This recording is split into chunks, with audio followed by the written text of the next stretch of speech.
Tales of a Fourth Grade Nothing, Chapter 8, The TV Star. Aunt Linda is my mother's sister. She lives in Boston. Last week she had a baby girl, so now I have a new cousin. My mother decided to fly to Boston to see Aunt Linda and the new baby. I'll only be gone for the weekend, my mother told me. I was sitting on her bed watching her pack. I know, I said. Daddy will take care of you and Fudge. I know, I said. Are you sure you'll be all right? She asked me. Sure, why not? Will you help Daddy with Fudge? Sure, Mom, don't worry. I'm not worrying, it's just that Daddy is so, well, he doesn't know much about taking care of children. Then she closed her suitcase. We'll be fine, Mom, I said.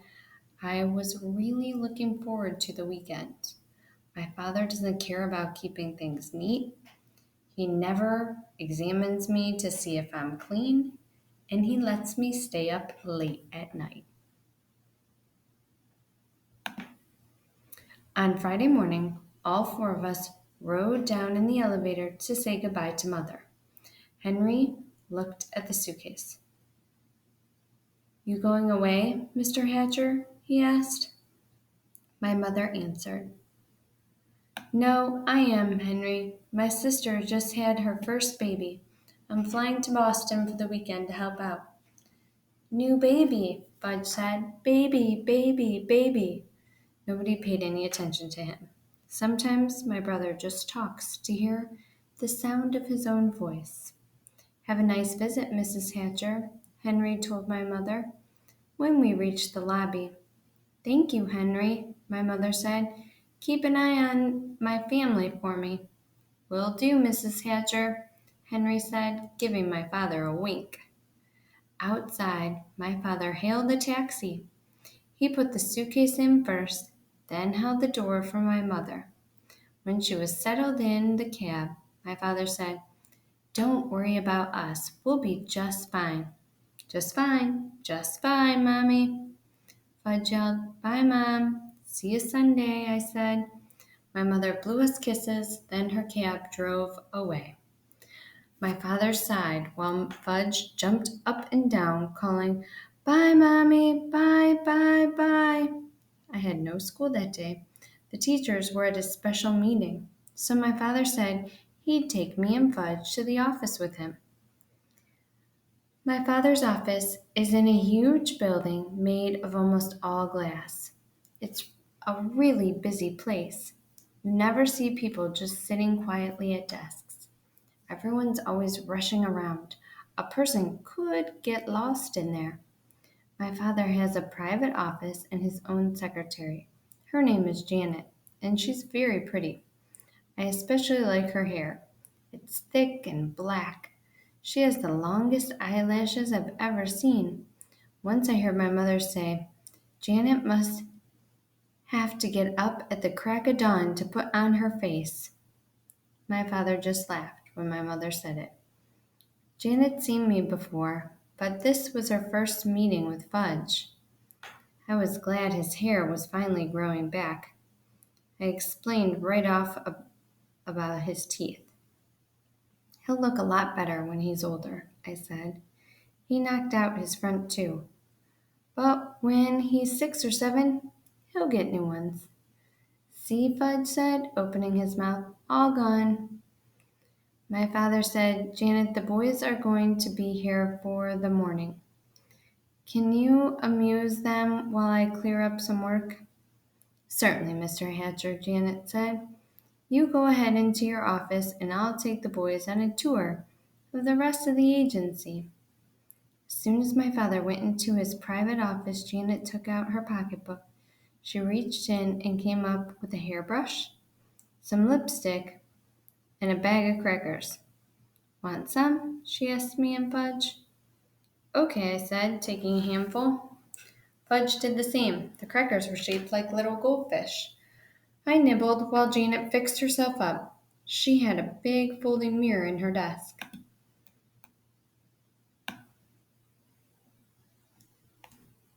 In her desk drawer. She set it on top of her desk, and went to work on herself. When she was finished, she looked exactly the same as when she came in. But I guess she didn't think so because she said, "That's much better."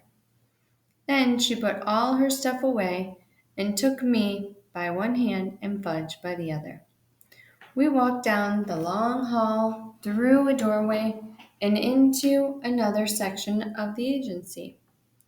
We came to a room where there were a bunch of kids with mothers. I guess there were at least 50 of them. Most of the kids were kind of small, like Fudge. Some were crying. Is this a nursery school or what? I asked Janet. She laughed. They're here to try out for the new toddler bike commercial.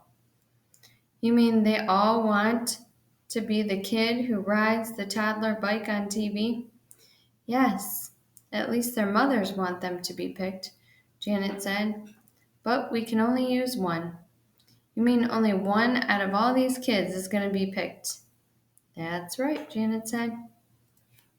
Who picks them? Your father and Mr. Denberg are doing it. But of course, Mr. Vincent, the president of the Toddler Bike Company, has to approve. Just then, a door opened and a secretary came out. Next, she called to the waiting kids.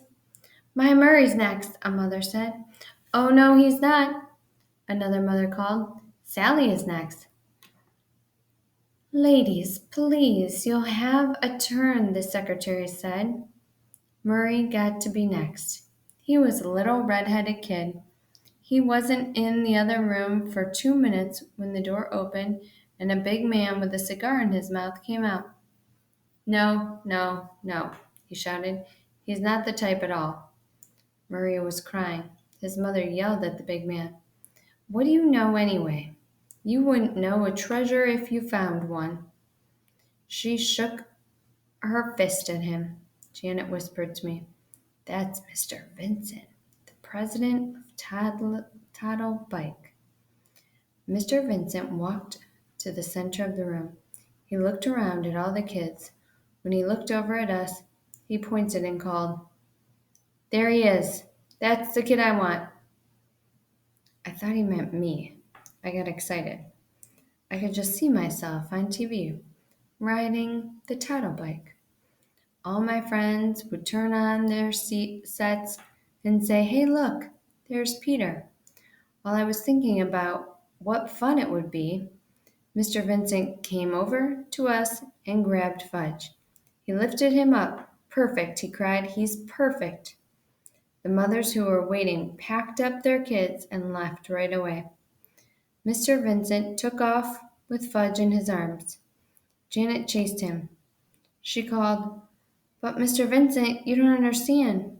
I ran after Janet.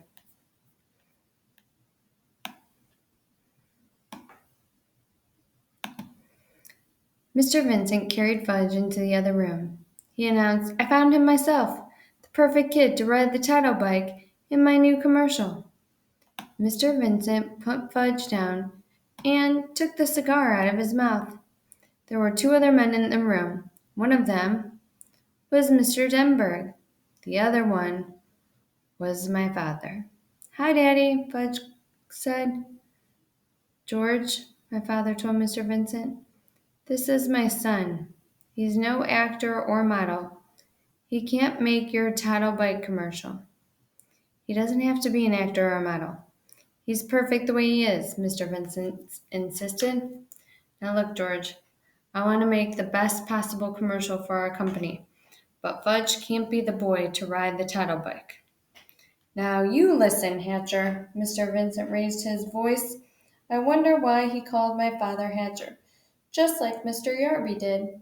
Mr. Vincent pointed to Fudge. Either that kid rides my Tattle Bike or I take my account to another advertising agency. It's that simple. My father looked at Mr. Denberg. It's your decision, Warren, Mr. Denberg told my father.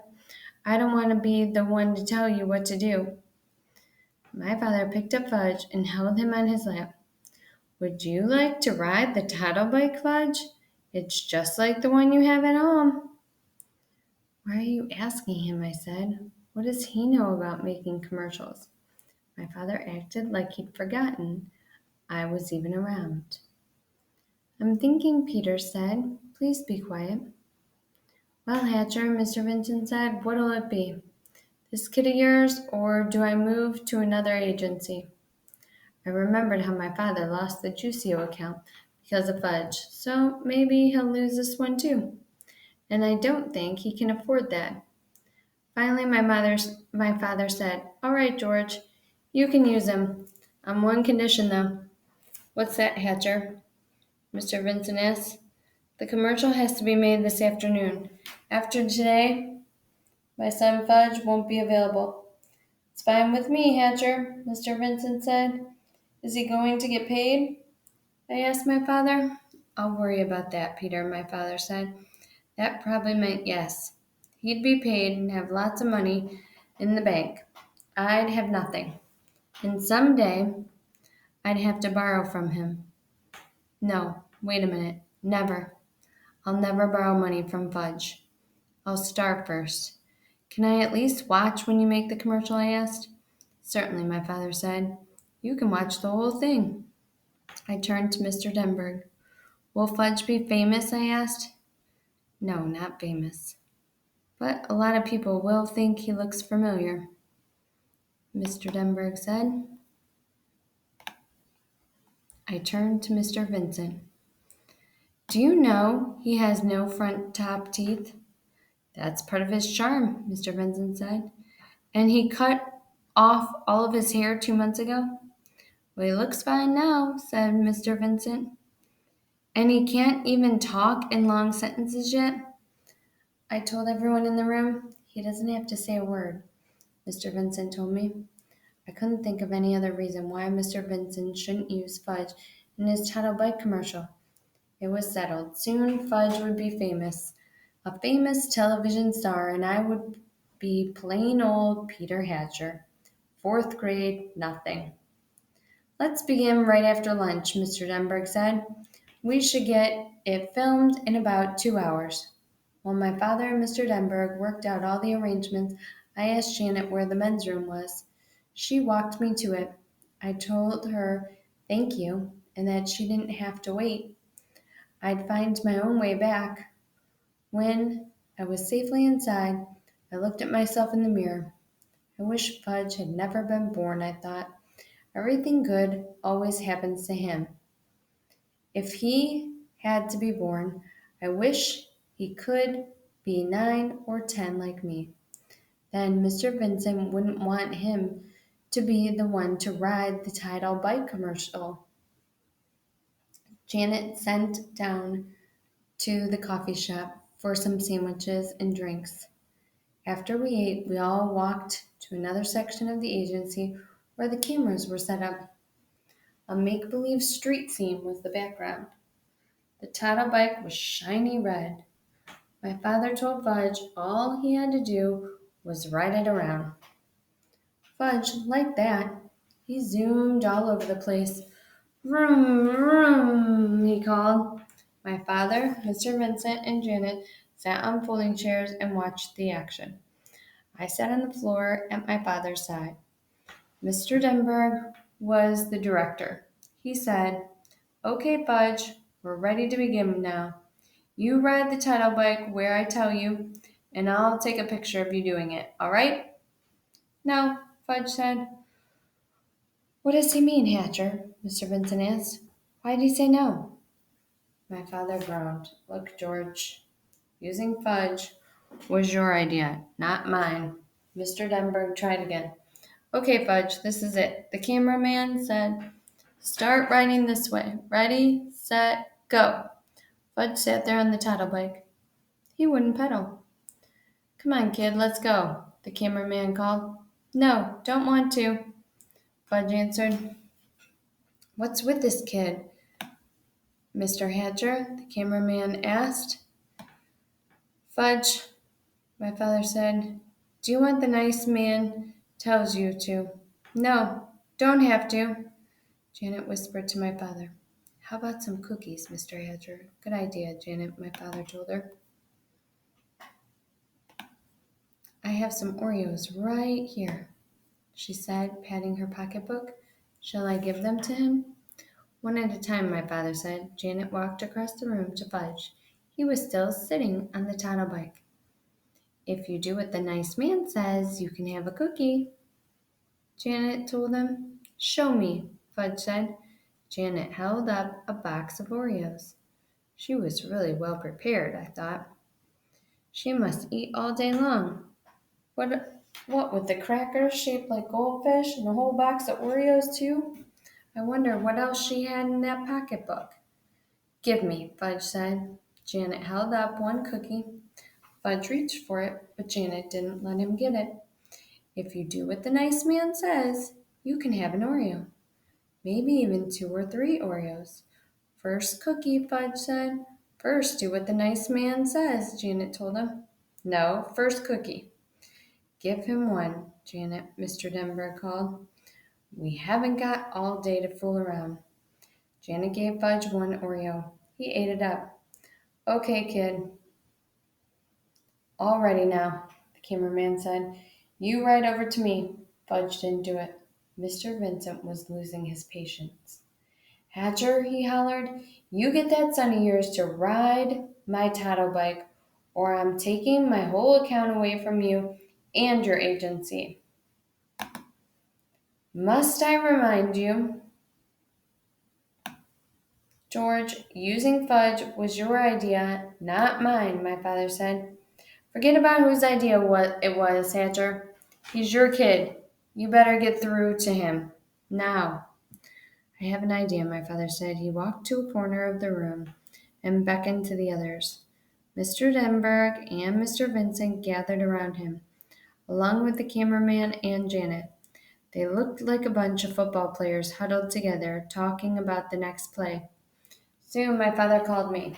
Peter, would you join us, please? Sure, Dad, I said. What is it? Peter, we want you to ride the toddle bike for us, to show Fudge how it's done. But he already knows how to ride, I said. Didn't you see him zooming around? He won't do it for the cameras, though, my father explained. So we need your help. Will I be in the commercial too? I asked. Well, the toddle bike is really for young children, Mr. Denberg said. Otherwise, we'd have you do it in a minute. I got the message. I was like buying the shoes, and like at Dr. Brown's office. They were going to use me to get Fudge to do what they wanted him to. I wonder how anybody would ever manage my brother without my help. I walked over to Fudge and told him I was going to ride the toddle bike. Get off, I said. Fudge held onto the bike. No, mine. It's not yours, my father told him. But Fudge wouldn't move for anything. He closed his eyes and screamed. Can he scream loud enough? Can he scream loud when he tries? So my father had to pull him off the toddle bike. Fudge kicked and kept screaming, and I'll bet Mr. Vincent was sorry that he ever spotted my brother in the first place. I got on the toddle bike. It was so small my knees practically touched the ground, but I managed to ride it around just where the cameraman told me to. See how nice Peter can ride the toddle bike, Janet said. Here, Peter, come have an Oreo. You did that so well. You can have 2 or 3 if you want. Fudge stopped screaming. Me, he said. What? My father asked him. Me ride, me. You can't ride as well as Peter can, Mr. Denberg said. Can so, Fudge told him. I don't think so, Mr. Denberg said. You already had a turn. You didn't do what I told you to. Me. You want to try again? My father asked. Again, Fudge said. Again, again, again. Well, I don't know, Mr. Denberg said. Well, Mr. Vincent said, chewing on his cigar. Well, the cameraman said, scratching his head. Please, Fudge begged. I never heard my brother say please before. Mr. Denberg said, okay, we'll give you one more chance. Fudge ran to the toddle bike. I got off. He jumped on. Now, he asked Mr. Denberg. Now, Mr. Denberg said, ride this way, Fudge, over here, toward me. Fudge did as he was told. Just like Pita, he said. See, just like Pita. Janet gave me a kiss on my cheek. You saved the day, Peter Hatcher, she said. When she wasn't looking, I wiped off my face. Her kiss was too juicy.